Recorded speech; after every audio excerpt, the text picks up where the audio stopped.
দেখুন তো মাছটাকে চিনতে পারছেন কিনা। অনেকেই এই মাছটা কিন্তু এইভাবে করে না।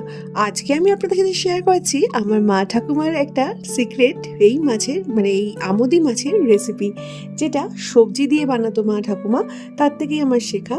আর পেঁয়াজ রসুন ছাড়া কিন্তু এই মাছটা সেরকম সবজি দিয়েও কিন্তু খেতে ভীষণই ভালো লাগে। এই মাছের চচ্চড়িটা বানাবার জন্য প্রথমে মাছটাকে ভালো করে ধুয়ে কেটে নিয়েছি। মাথা লেজ পোর্শনটা আমি খানিকটা বাদ দিয়েছি। এটা কিন্তু একদমই আপনাদের চয়েস, আপনারা মাথা লেজ সমেত কিন্তু মাছটা খেতে পারেন। এই আমুদি মাছটা অনেকে ফ্রাই করে খায়, ডিপ ফ্রাই করে ব্যাটারে চুবিয়ে যেরকম চিলি চিকেন করে ওরকমভাবে এই মাছটা কিন্তু বিভিন্ন রকম করে খাওয়া যায়। কিন্তু সব রকমভাবে খেলেও এই সবজি দিয়ে শীতকালে কিন্তু এই মাছটা কিন্তু খেতে দুর্দান্ত লাগে। একটিবার হলেও আপনারা এইভাবে মাছটিকে ট্রাই করে দেখতে পারেন। মাছটাকে নুন হলুদ মাখিয়ে যথারীতি সর্ষের তেলে ভালো করে এপিট ওপিট কড়া করে ভেজে নিতে হবে। মাছটা যখন ভাজবেন তখন হাই টু মিডিয়াম ফ্লেমে ভাজবেন, আর মাছটা কিন্তু বেশ খানিকটা কড়া করেই ভাজবেন, কারণ চচ্চড়িতে দেবো তো মাছটা, যাতে মাছটা না ভেঙে যায় তার জন্য একটু কড়া করেই ভাজলেই বেশি ভালো লাগবে। আর এই মাছে যেহেতু একটু কাটা বেশি হয় তাই জন্য কড়া করে ভাজলে আরেকটা সুবিধা হচ্ছে, কাটাগুলো চট করে গলায় লাগে না, মুচমুচে থাকে, খেতে খুব ভালো লাগে। তো মাছটাকে দুটো ব্যাচে কড়া করে ভেজে দেবো।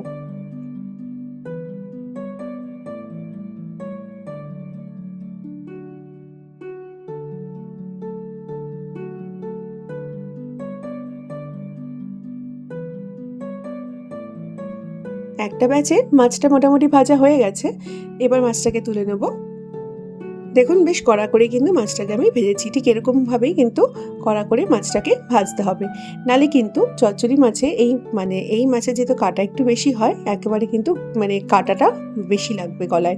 তার জন্য এরকম কড়া করে ভাজলে কিন্তু চচ্চড়ির ক্ষেত্রে কাটাটা কমবে, কম ফুটবে আর কম লাগবে, একটুখানি এত ক্রিস্পি হবে যে আপনি মুখে দিলেই এটা ভেঙে যাবে। তো দুটো ব্যাচে মাছটাকে ভেজে নিচ্ছি, একদম মুচমুচে করে ভেজে নিয়েছি। এবার ভেজে নেওয়ার পরে আমি দিয়ে দিচ্ছি 1 চামচের মতো কালো জিরে সেই মাছ ভাজার তেলেই, আর দিচ্ছি একটা ছোট্ট শুকনো লঙ্কা। শুকনো লঙ্কা যারা ঝাল বেশি খান তারা 2টো লঙ্কা দিতে পারেন, একটু ফেটিয়ে দিতে পারেন। এবার সবজির মধ্যে নিয়েছি বেগুন, আলু আর সিম, আর কিছু লাগবে না। এই 3 রকম সবজি দিয়ে কিন্তু মাছটার চচ্চড়িটা বেশি ভালো লাগে। দিয়ে দিচ্ছি স্বাদ অনুযায়ী হলুদ আর নুন। এবার সবজিটাকে ভালো করে মিশিয়ে নিচ্ছি নুন হলুদ দিয়ে তারপরে সবজিটাকে বেশ মিনিট 2-3 মতো লো ফ্লেমে একদম ঢাকনা দিয়ে কম আঁচে রেখে দেবো, যাতে সবজিগুলো বেশ ভালো করে মজে যায়। ভালো করে নুন হলুদ দিয়ে মিশিয়ে নিচ্ছি, প্রায় 30 থেকে 40 সেকেন্ডের মধ্যে হাতে সময় নিয়ে এটা মিশাচ্ছি, একটু ভাজা ভাজা তাতে, আর হাই ফ্লেমে কিন্তু মিশিয়েছি। এবার ফ্লেমটাকে লো করে দিয়ে দিচ্ছি একটুখানি টমেটো, একটা গোটা বড় টমেটো দিয়েছি। আর ঝাল যেরকম যেভাবে ঝাল খান সেই অনুপাতে কাঁচা লঙ্কাটা দিয়ে নেবেন। আমি কাঁচা লঙ্কা টমেটোটা দিয়ে ভালো করে মিশিয়ে নেওয়ার পরে এবার গ্যাসের ফ্লেমটাকে লো করে এটাকে ঢাকনা দিয়ে ঢেকে রাখবো।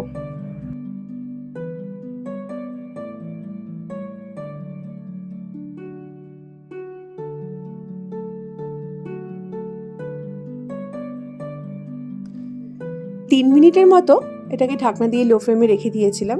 3-4 মিনিট পর ঢাকনাটাকে তুলে এর মধ্যে দিয়ে দিচ্ছি যেরকম ঝাল খাবেন সেই অনুপাতে লঙ্কার গুঁড়ো। তবে চাইলে কিন্তু লঙ্কা গুঁড়োটা স্কিপও করতে পারেন, না দিলেও কিন্তু খারাপ লাগে না। আর দিচ্ছি 1 টিস্পুনের মতো ধনে গুঁড়ো, 500 গ্রাম মাছের অনুপাতে আমি বলছি। এবার এই সমস্ত সবজির মধ্যে এই লঙ্কার গুঁড়ো ধনে গুঁড়োটাকে দিয়ে ভালো করে 1 মিনিটের মতো কষিয়ে নেব। অনেকেই এই মাছের চচ্চড়িটাতে কোনো রকমের মশলা পছন্দ করে না, তো সেই ক্ষেত্রে কিন্তু আপনারা ধনের গুঁড়ো আর লঙ্কা গুঁড়োটাও না দিলেও পারেন। এবার ভাজা মাছটার মধ্যে দিয়ে ভালো করে মিশিয়ে নেব। তবে হ্যাঁ, মেশানোর সময় একটু আলতো হাতে মেশাতে হবে, যাতে মাছগুলো ভেঙে না যায়। এই কারণেই মাছগুলোকে কিন্তু চচ্চড়ির জন্য আমি কড়া করে ভাজার কথা বলেছিলাম, নালে কিন্তু এই যে এখন মেশাচ্ছি তখন কিন্তু মাছগুলো পুরো ভেঙে পুরো তরকারিটার মধ্যে কাটা কাটা হয়ে যাবে। সেটা অ্যাভয়েড করার জন্যই মাছটাকে একটু কড়া করে ভেজে নিলে ভালো হয়। এবার এটাকে ঢাকনা দিয়ে ঢেকে আরও 2 মিনিটের জন্য লো ফ্লেমে রেখে দিলাম মাছটাকে মেশানোর পরে। তারপরে এবার আবার একটুখানি মিশিয়ে নিচ্ছি, গ্যাসের ফ্লেমটাকে এখন হাই করেছি, করে আরও 1 মিনিট একটুখানি আবার এটাকে কষাবো।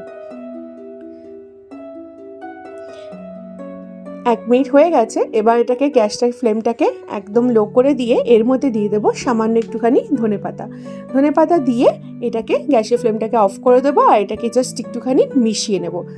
ধনেপাতা দিয়ে বেশিক্ষণ আর মানে গ্যাসের মধ্যে রাখবো না, ধনেপাতাটা এরকম কাঁচা কাঁচাই এটার মধ্যে বেশি ভালো লাগে। ধনেপাতাটা দিয়ে এটাকে জাস্ট একবার একটুখানি মিশিয়ে নিয়ে গ্যাসের ফ্লেমটাকে অফ করে গরম গরম পরিবেশন করব। রেসিপিটি ভীষণই সহজ, যে কেউ এটা বানাতে পারবেন। আর বিশ্বাস করুন, গরম ভাতে দুপুরবেলা শীতকালে কিন্তু এরকম সবজি দিয়ে এই মাছটা কিন্তু খেতে দুর্দান্ত লাগে। একটিবার হলেও আপনাদের ট্রাই করার অনুরোধ রইল। যদি ট্রাই করেন তাহলে কিন্তু কমেন্টে অবশ্যই জানাবেন রেসিপিটি আপনাদের কীরকম লাগলো। আর যদি ভালো লেগে থাকে তাহলে বন্ধুবান্ধবের সাথে রেসিপিটি শেয়ার করে দেবেন। আর যদি আমার পেজটি আপনাদের ভালো লেগে থাকে তাহলে প্লিজ পেজটিকে ফলো করে দেবেন, আর যাতে যাদের নতুন ভিডিও আমি আপলোড করবো সেই নোটিফিকেশানগুলো আপনাদের কাছে সহজে পৌঁছে যায়। তো বন্ধুরা, আজকে এই পর্যন্তই। আবার চলে আসবেন অন্য কোনো নতুন রেসিপির সাথে। সবাই শীতের মরশুমে এনজয় করুন, ভালো থাকবেন, ভালো করে কাটাবেন। আবার দেখা হবে পরের রেসিপিতে। Thank you for watching this video.